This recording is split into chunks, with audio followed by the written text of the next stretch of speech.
Hello student, this is the video for EMR students. Let's start the video. Question देखिए, the sales book is a part of journal trading balance sheet या laser.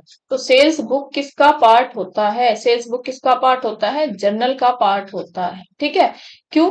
क्योंकि जितनी भी आप credit में goods को sold करते हो, गुड्स जब भी सोल्ड की जाएंगी वो भी कौन सी? क्रेडिट पे, तब आप सेल्स बुक बनाते हो। ठीक है, अगर गुड्स को आप कैश पे बेचते तो आप क्या बना देते? कैश बुक बनाते। ठीक है, और ये जर्नल का ही एक पार्ट है।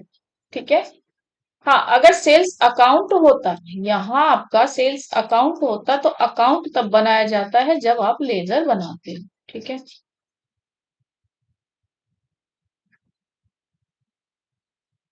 While passing an opening entry, अगर आप ओपनिंग एंट्री पास कर रहे हो, the assets are dash while the liabilities are.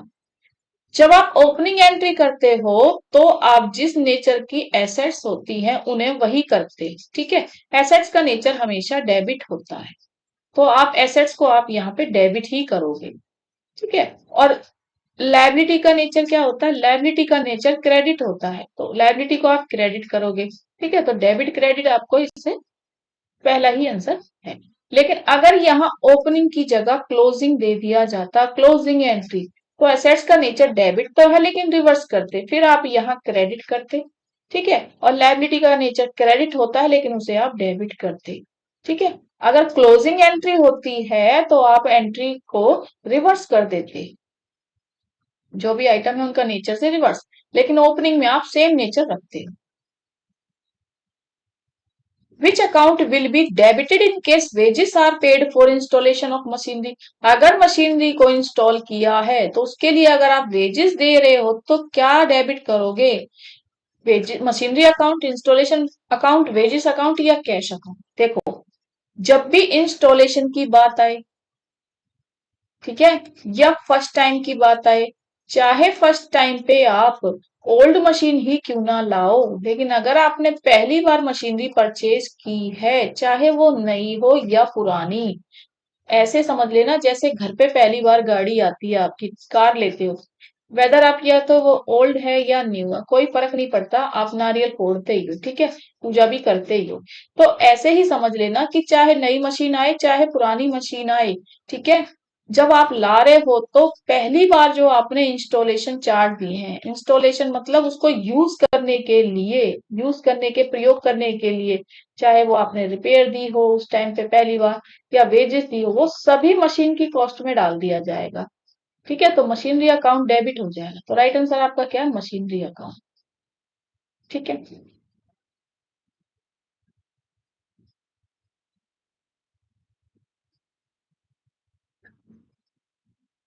Name an assets which is also a liability, एक ऐसी एसेट्स जिसको आप लाइबिलिटी भी बोल सकते हो। Cash at bank, cash in hand, furniture या मशीनरी, तो ये कैश एट बैंक है। ठीक है, कैश एट बैंक को आप लाइबिलिटी भी बोलते हो।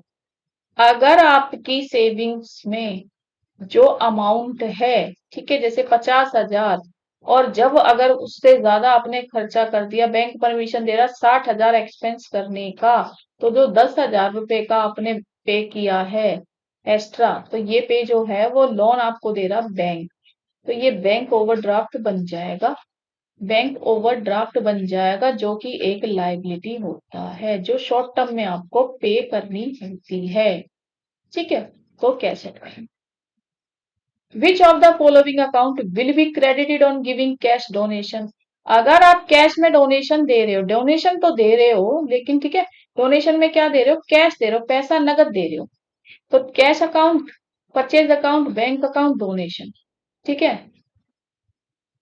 तो एंट्री में क्रेडिट क्या होगा ये पूछा है, तो डोनेशन एक खर्चा है। ठीक है, डोनेशन दे रहे हो तो एक लॉस समझ लो, खर्चा समझ लो। Donation account debit, nominal account कहता है कि खर्चे को आप डेबिट कर दे, और क्योंकि आप यहाँ कैश दे रहे हो तो जो आपके हाथ से जा रहा है वो कैश है, तो टू कैश। ठीक है, अब पूछ रहा है कि क्रेडिट क्या करोगे, तो टू कैश को करोगे, तो यहाँ आंसर टू कैश हो जाएगा। अब बहुत से बच्चे बुक में सेल्फ स्टडी से पढ़ लेते हैं मैडम, परचेज भी तो होता है। बेटा जब अगर गुड्स को अगर आप डोनेट करते गुड्स के लिए, तो आप अपने हाथों से गुड्स दे रहे हो ना, उस सिचुएशन में एंट्री हो जाती donation account debit to goods. ठीक है, तो गुड्स का नाम यहाँ परचेज आ, गुड्स के लिए आप परचेज को क्रेडिट करते। ठीक है, क्योंकि यहाँ आप कैश दे रहे हो तो कैश जा रहा है आपके हाथ से, इसीलिए इस एंट्री में कैश है। और गुड्स डोनेट कर रहे हो तो कैश का तो लेना देना है, तब आप परचेज को करते। Clear? In general proper only dash discount is recorded. अगर जनरल प्रॉपर में आपको रिकॉर्ड करना है तो कैसे डिस्काउंट को रिकॉर्ड किया जाएगा? Cash discount, trade discount, none of option, both cash और ट्रेड।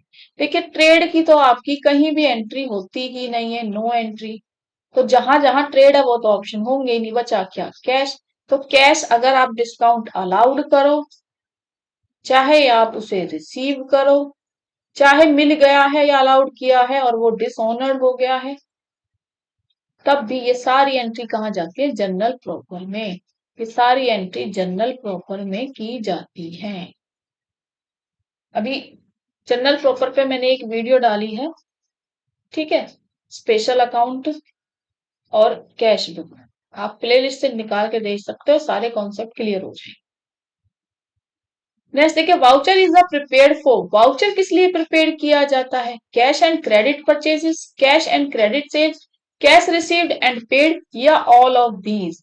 वाउचर कब तैयार किया जाता है? वाउचर आपकी सभी ट्रांजेक्शन्स में प्रिपेयर किया जाता है, चाहे वो आपको कैश या क्रेडिट में परचेज करना हो, या कैश क्रेडिट में सेल करना हो, या कैश रिसीव हो, किसी को पेमेंट दो। ठीक है, वाउचर एक तरफ से आपका एक विधि समझ लो जिसमें आपकी डिटेल्स होती है। ठीक है, कि आपने क्या ऑर्डर किया है, कितनी क्वांटिटी है, कितना प्राइस है, कितना डिस्काउंट है, सारी डिटेल होती है। ठीक है, कितना डिस्काउंट है, किससे कितना माल देना है, लेना है, ये सब कुछ। Books of account, books of account जब आप रिटर्न करोगे तो किसके बेस पे करोगे? सोर्स डॉक्यूमेंट या अकाउंटिंग वाउचर? बोथ ए और बी, नन ऑफ दिस। तो जब भी बुक्स ऑफ अकाउंट रिटर्न की जाएंगी तो अकाउंटिंग वाउचर्स के बेस पे करोगे। ठीक है, वाउचर्स के मैच से आप अब बुक्स ऑफ अकाउंट को रिटर्न करते हो। बुक्स ऑफ अकाउंट्स में जो वाउचर है, वाउचर में आपकी क्वांटिटी, प्राइस, ठीक है, और कितना डिस्काउंट है, ट्रेड डिस्काउंट कितना दिया था, कैश डिस्काउंट कितना दिया, ये सब कुछ रिकॉर्डेड होता है, सारी चीजों का लेखा जोखा होता है। तो भी आपका राइट आंसर हो जाएगा। Goods worth 7,000 given away as a charity would be credited to. Goods है 7,000 रुपए की, गुड्स की कीमत बताई है और चैरिटी में दे दी है, तो क्रेडिट किसको करोगे? सेल्स को, परचेज को, चैरिटी या ट्रस्टी? तो चैरिटी की एंट्री आपको मैंने क्या बता रखी है? Charity account debit. चैरिटी एक एक्सपेंस है आपकी तरफ से, तो खर्चा हो ही रहा। ठीक है, ठीक है, या लॉस समझो या खर्चा समझो, चैरिटी तो एक्सपेंस ही है, तो एक्सपेंस में उठा के आप चैरिटी दे रहे हो। ठीक है, दान दे रहे हो तो आपकी तरफ से तो खर्चा ही हो गया। लेकिन अब यहाँ पे जो आप बनाते हो ना चीजें, सामान, वही दे रहे हो। तो गुड्स के लिए मैंने आपको बताया, जब भी गुड्स का आपको याद आए तो परचेज कर देना। ठीक है, अब यहाँ परचेज हो जाएगा। और चैरिटी में अगर यहाँ कैश देते तो यहाँ कैश आ जाता, फिलहाल आंसर परचेज ही होगा।